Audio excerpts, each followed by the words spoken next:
Por si las moscas, vamos a hablar de pandemia y educación. Tal vez después de la caída del PIB, ver el índice de desarrollo humano sería el segundo indicador que nos diría qué tanto vamos a caer después de este periodo. Me acompaña David Jasso, que es el director general de Learnetic Latinoamérica, que es consultor, y Horacio Álvarez, representante del BID, y autor, entre otros, pero el principal autor, un informe muy interesante sobre COVID y pandemia que da como algunas pistas sobre qué deben de hacer los gobiernos. Les propongo que comencemos con el diagnóstico, es decir, ¿cuántos alumnos dejaron de asistir a las clases, tomando desde la educación preescolar hasta la terciaria, en el mundo, Horacio, y después en América Latina? Bueno, muchísimas gracias y muchas gracias por la invitación a este programa. Más o menos en el mundo fueron afectados 1.600 millones de estudiantes a nivel mundial. Sabemos ahora que luego de la reapertura de varios sistemas educativos en Europa particularmente y en países asiáticos, más o menos 1.000 millones de estudiantes siguen afectados. En América Latina tenemos alrededor de 125 millones de estudiantes que siguen afectados en cuanto a no poder asistir regularmente o asistir en modalidades distintas a la modalidad presencial en la que estábamos acostumbrados. O sea, esto es un impacto, además del impacto de la crisis sanitaria y además del impacto de la crisis económica que mencionas, es el impacto más fuerte que han tenido los sistemas educativos del mundo en la historia. David, ¿cuántos alumnos dejaron de tomar clases en México?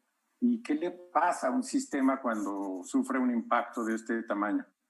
Un sistema educativo, a lo que me refiero. Sí, gracias, Guillermo. Primero que nada, gracias por la invitación a la entrevista aquí en Canal 22. Para nosotros es un honor estar aquí con ustedes.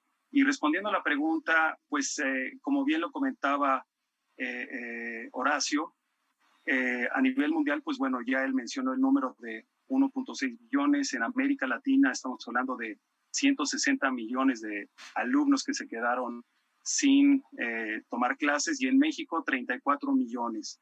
Y hablando de la segunda pregunta que comentabas, pues yo me quisiera basar en dos elementos para identificar la importancia de lo que estamos viviendo. Primero, retomar un poquito lo que dice Antonio Gutiérrez de Naciones Unidas, que dice que la educación es la clave para el desarrollo personal y el futuro de las sociedades, y abre oportunidades y reduce las desigualdades, que es la base para las sociedades informadas, tolerantes, y es principalmente el impulsor del desarrollo sostenible. Y bueno, platicando un poco sobre estas lecciones que comentabas, pues yo creo que la principal es que ha habido un descontrol total. Ha habido una lluvia de ideas, riesgos y oportunidades, pero abre una nueva etapa en la educación. Definitivamente esto ya no va a ser igual. Puede venir una siguiente pandemia, y comento que no va a ser igual porque ya los maestros, los docentes están tomando muy en serio la tecnología, lo cual no pasaba con anterioridad. Hay una frase que dice Albert Einstein, que dice: las crisis son necesarias para la oportunidad. Las crisis son necesarias para que la humanidad avance. Solo los momentos de crisis surgen de las grandes mentes. Entonces, yo creo que no habría también que tomarlo como tan a pecho de pues estar esperando a que ya acabe la pandemia, sino abrazar esto que estamos viviendo y sacar lo mejor en este tipo de modelos que podemos llevar a cabo. Entiendo que ahora ya toda la gente es experta en tecnología educativa. Yo creo que ahí pues habría que, sí, por un lado mostrar un poquito más de humildad, pero creo que la conclusión es crear una nueva estructura respetando la metodología y la pedagogía, porque cuando tú cambias los dos elementos, lo que viene siendo la pedagogía y la metodología en un mismo tiempo, puede ser el resultado un grave error. Creo que hay que hacerlo paulatinamente y no es un tema de la noche a la mañana. Horacio, esto nos tomó por sorpresa y hemos vivido ya 4 meses o 5 meses bajo esta amenaza del COVID, y muchos sistemas educativos pues tuvieron que adaptarse rápidamente. ¿Qué lecciones de estas adaptaciones primeras podemos sacar para el futuro? Pues yo creo que hemos aprendido mucho y hemos visto cómo los sistemas con mayor y menor éxito han respondido a la pandemia, ¿no? A esta crisis, como decíamos antes, sin precedentes. Una primera lección que creo que los sistemas deben de interiorizar de cara a futuro es el tema curricular. Muchos países tienen unos currículos sumamente cargados que fue difícil de traducirlos a modalidades remotas, a distancia y además en emergencia. Entonces, un montón de clases, un montón de cursos, un montón de áreas y materias que realmente aportan poco o que no aportan tanto y que quizás este es el momento para repensar a futuro el currículum y lo que nosotros esperamos que nuestros estudiantes aprendan. Porque lo que hemos visto que los sistemas han hecho sin excepción es la priorización curricular. Y el hecho que haya una priorización curricular quiere que hay cosas que son más importantes que otras y en las que nos debemos de enfocar. ¿A qué te refieres con este asunto curricular? Por ejemplo, tú tienes en países, yo recientemente vine de Colombia, trabajé en Colombia. En Colombia, en la primaria, tú tienes 12 áreas o materias básicas desde el kinder a quinto grado, que es la primaria. 12 áreas y materias básicas que tú tienes que trabajar en un periodo, en el periodo semanal, en 4 horas y media de clases diarias. ¿Cómo haces tú para trabajar todas esas materias, todas esas áreas del conocimiento en un periodo tan corto que va desde, en el caso de Colombia, desde afrocolombianidad, educación vial, pasando por las de siempre, lenguaje, matemáticas, ciencias, etc.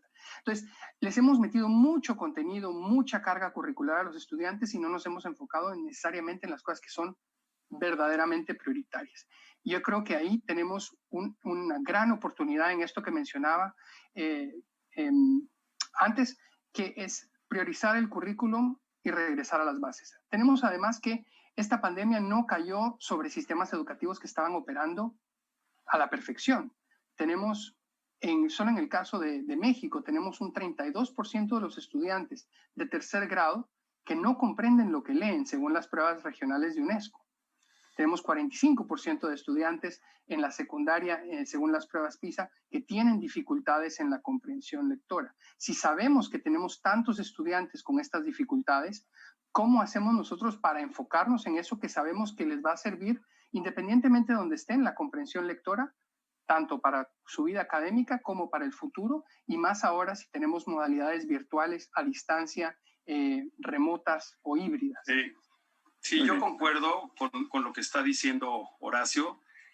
México es muy particular y bueno, América Latina, cada país tiene sus particularidades, pero México en específico está basado en el libro de texto. Se entregan cada año 180 a 200 millones de libros de texto y esto va acompañado de un avance programático. Entonces la pregunta que nos podríamos hacer es, ¿cómo le haces para que 2 millones de maestros o 1.2 millones trabajen con un contexto diferente o una tecnología diferente, una metodología, lo que yo comentaba hace rato?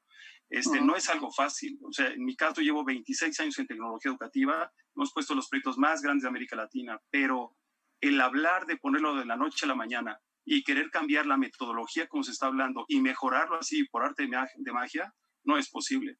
Creo que se está haciendo un gran avance y es una gran decisión la del gobierno mexicano de ponerlo en televisión, porque genera cobertura. Hay 2 elementos básicos que hay que tomar en cuenta. Primero es la cobertura y luego es la calidad. Ahora, hay diferentes elementos que se han venido platicando dentro de la declaración de Incheon en 2015, dentro del cuarto objetivo de desarrollo sostenible de Naciones Unidas, que habla de garantizar una educación inclusiva y equitativa de calidad y promover oportunidades de aprendizaje permanente para todos. El decirlo, pues también es algo como muy de corridito, pero el ponerlo en materia para 26 millones de alumnos o 34, si hablamos de todo el sistema educativo nacional, o lo que hablaba de América Latina, 160 millones, cada país es diferente. Creo que sí es más fácil, y como bien lo decía Horacio, es más fácil cuando estás hablando de un país pues pequeño, como pudiera ser Uruguay, con un proyecto que se llama Ceibal, que dio unos resultados. Eso ahorita el tema no tanto es el punto de pertinencia, sino el tema es cómo los maestros, esos millones de maestros, van a poder trabajar con la tecnología cuando no han tenido una formación desde las escuelas normales, en el caso de México, con el uso de tecnología. Entonces habría como que identificar esta particularidad. ¿Qué te parece si nos vamos a un corte y regresamos con ustedes? Claro que sí.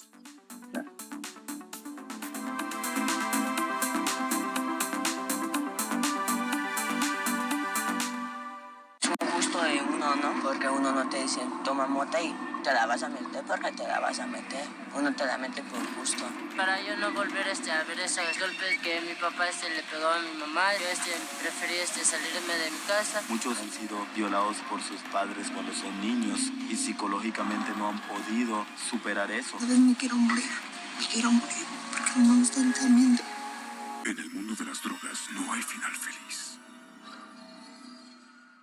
Estamos de regreso en Por si las moscas. Yo soy Guillermo Sorno, estoy hablando con Horacio Álvarez y David Jasso. Estamos hablando de pandemia y educación y hablábamos cómo el COVID terminó por hacer temblar no solamente la economía, sino también los temas educativos, que es uno de los focos a los que debemos prestar mucha atención.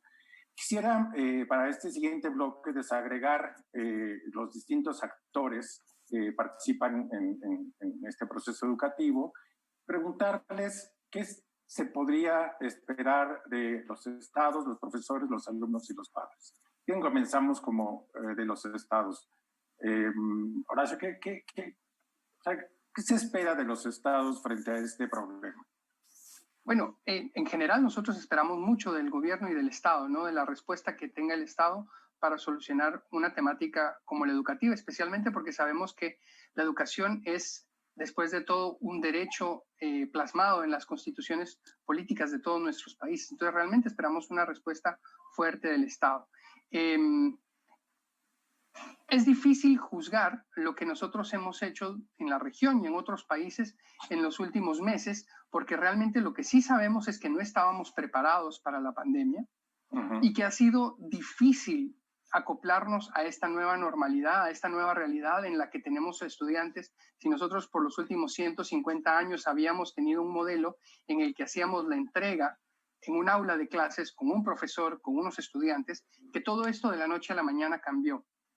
Yo creo que es difícil prever y obviamente después saldrán muchos críticos a decir pudieron haber hecho esto u otro distinto, pero es muy difícil en el momento que vivimos la respuesta y tener respuestas precisas.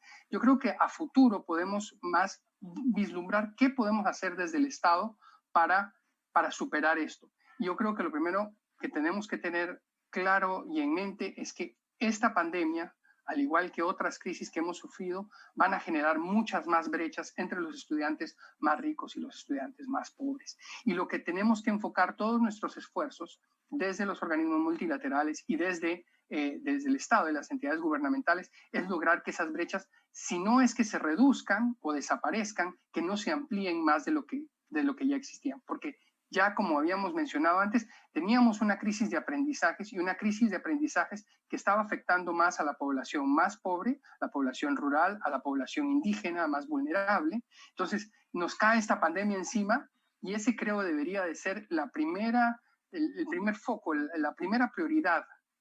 Prioridad número uno del Estado es lograr que esas brechas no se ensanchen más y atender a esa población que más lo necesita. David, tú eres consultor y uno de tus clientes obviamente es el Estado, los gobiernos. Cuando se acerca un gobernador o se acerca presidencia o la Secretaría de Educación a decir, ¿qué hacemos? ¿Qué les dices? Bueno, yo creo que está muy marcado ya cuáles son estos elementos en donde se debe de empezar a trabajar. Ya hay un marco normativo internacional y nacional.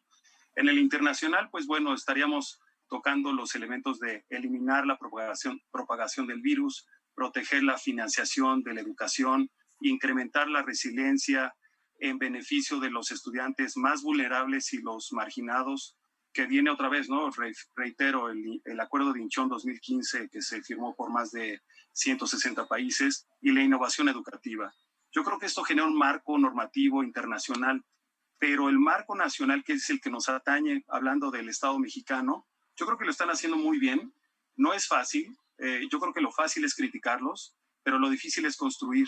Creo que en donde deberíamos de ir enfocando todos nuestros esfuerzos de manera conjunta es en generar una evaluación formativa, primero que nada.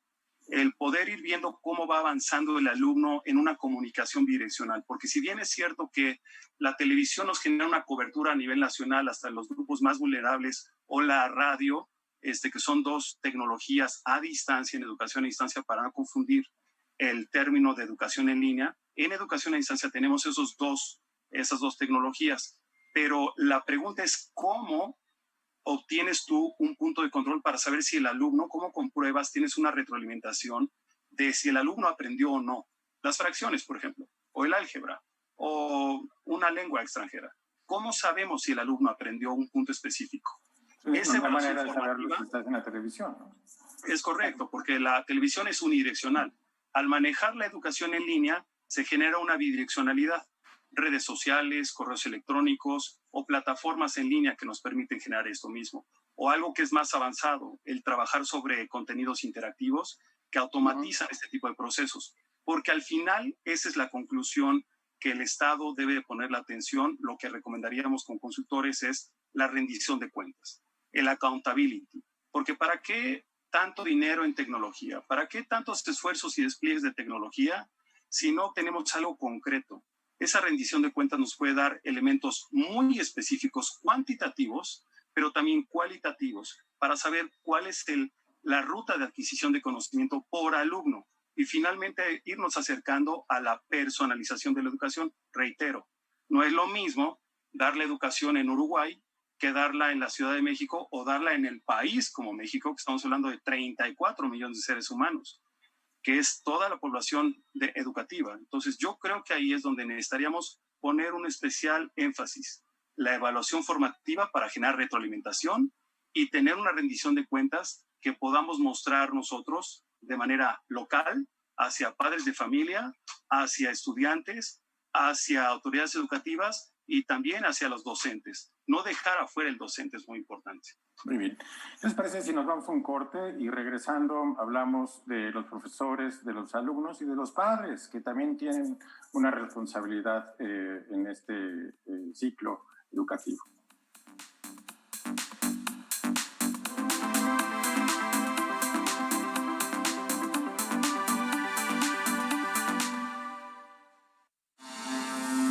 Son tiempos de contingencia.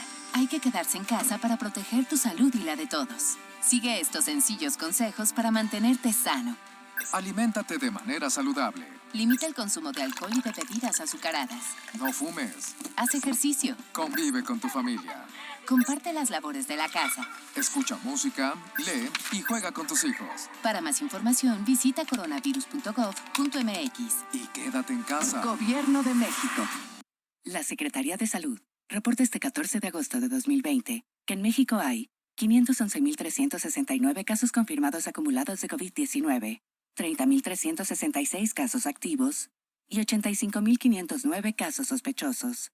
55.908 personas han fallecido y el 67.5% de los casos se han recuperado. Recuerda atender el semáforo de riesgo epidemiológico estatal y seguir las indicaciones de las autoridades de salud. Gobierno de México. Estamos de regreso en Por si las moscas. Antes del corte estábamos hablando de qué responsabilidad tiene el Estado frente a esta situación. Pero, Horacio, ¿qué responsabilidad tienen los profesores? Bueno, los profesores les hemos cargado todo el tema de la pandemia. Los profesores realmente con pocas herramientas y con mucha voluntad han hecho un trabajo increíble para poder llegar y mantener ese vínculo con los docentes, con los estudiantes y con las familias. Hemos visto estos casos casi heroicos de maestros que van de casa en casa, de pueblo en pueblo, trabajando con sus estudiantes y haciendo que haya continuidad educativa.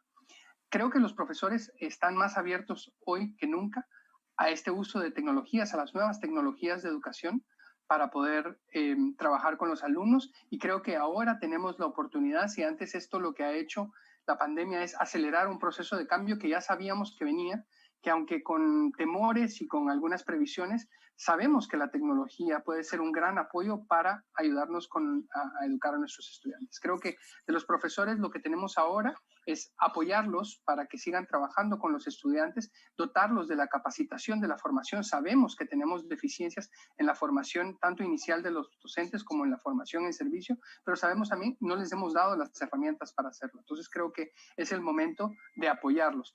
Los profesores en general, y esto lo he encontrado yo en todos los países en los que me ha tocado trabajar, los profesores quieren que sus alumnos aprendan, quieren que sus alumnos tengan éxito.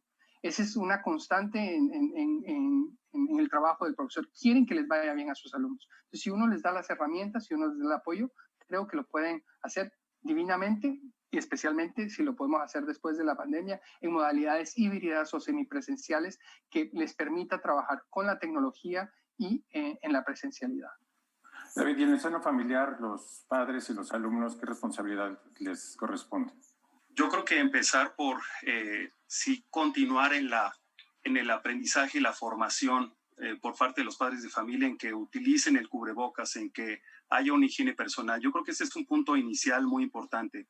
Y en la parte educativa yo hablaría en que los padres de familia a distancia no deben de resolver las tareas de los hijos, deben de cooperar con los docentes. Como bien lo decía Horacio, la función del profesor es trabajar con los alumnos, pero los maestros los padres de familia tienen que hacer también su trabajo, tienen que cooperar ayudando a los alumnos y ayudando a los docentes como trabajo en equipo. No permitir que los alumnos pues se distraigan o no trabajen con sus tareas, y tampoco, mucho menos que les hagan las tareas, porque de repente un alumno que no iba muy bien en el salón de clases, de repente ya saca puro 10, y a lo mejor es el padre de familia el que está respondiendo de todo esto. Entonces yo creo que esos hábitos, en cuanto a la parte académica y en la disciplina, utilizando la tecnología, son claves para el buen desarrollo del niño.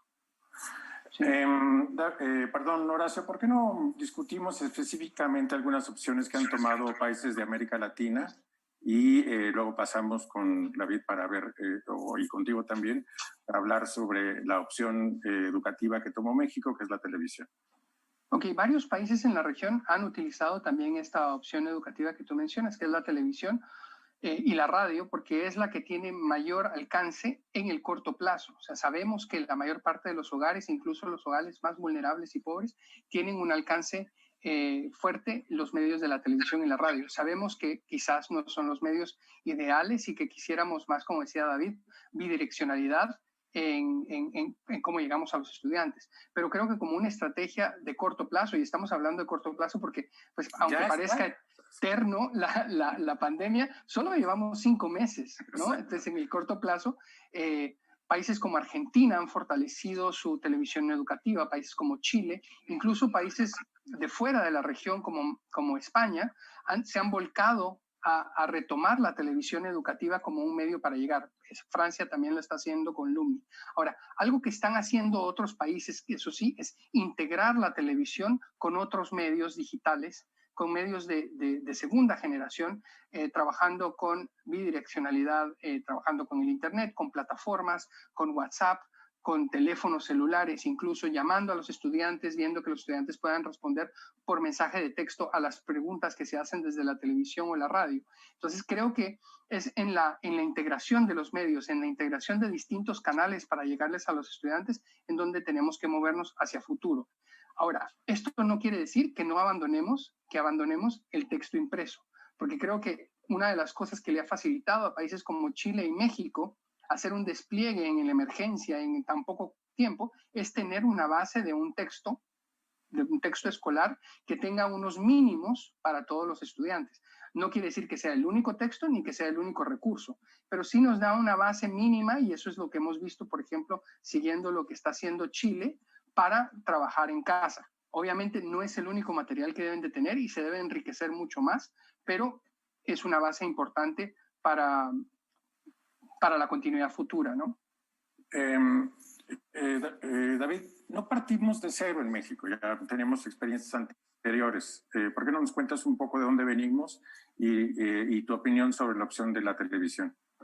Yo creo que México y en general toda la región América Latina ha venido avanzando muy fuerte. En México hablamos desde Red Escolar, Enciclomedia, HDT, Aprende, y las lecciones aprendidas es que se entregó mucha tecnología, mucho equipamiento, pero hay áreas de oportunidad en donde podemos rescatar el fortalecer la currícula utilizando la tecnología, fortalecer la evaluación formativa y sobre todo ir hacia la industria 4.0 para tener data analytics, analíticos que nos permitan identificar y acercarnos cada día más a la educación personalizada.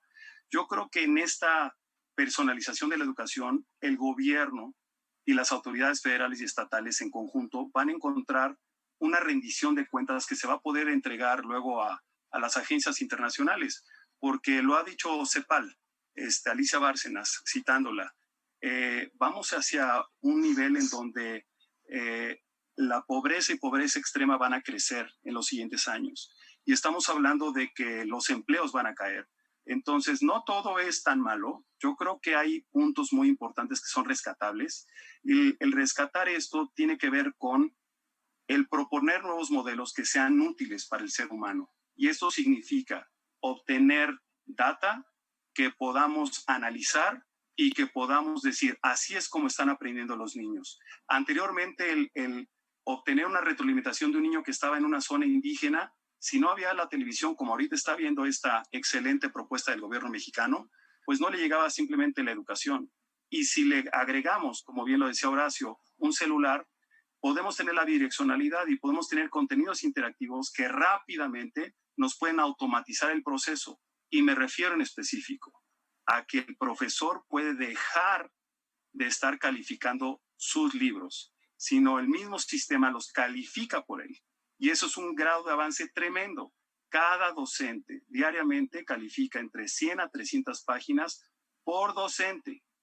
Claro, el alumno nada más hace su tarea, pero le toca al maestro resolver toda esta tarea de calificar diariamente de 100 a 300 páginas diarias, de matemáticas, de español, de ciencias, de todas las asignaturas. Entonces yo creo que habría que, como conclusión, comentarlo sobre preparar a las autoridades educativas federales y estatales, porque no va a haber mucho dinero en diciembre del 2020 o en marzo del 2021. Cada día va a haber menos dinero. Y si esto es lo que va a suceder, vamos a tener que recurrir a las instancias internacionales como Banco Mundial o Banco Interamericano de Desarrollo. Y vamos a tener que obtener créditos, ya sea a fondo perdido o no, pero son recursos económicos que no va a tener el país en el presupuesto de egresos de la Federación. Creo que en esa rendición de cuentas vamos a poder explicar a estas instancias federales internacionales que el grado de avance en la ruta de aprendizaje y adquisición de conocimiento de cada alumno es posible, pero hay que graficarlo. Muy bien, pues se nos ha terminado el tiempo. Está claro que la pandemia nos enfrenta a grandes retos, pero también hay muchas oportunidades que podemos tomar y que la educación no será igual después de este episodio. Les quiero agradecer muchísimo su presencia aquí en Por Si las Moscas y a mi auditorio decirle que nos vemos el próximo sábado a las 6:30 de la tarde aquí en Canal 22.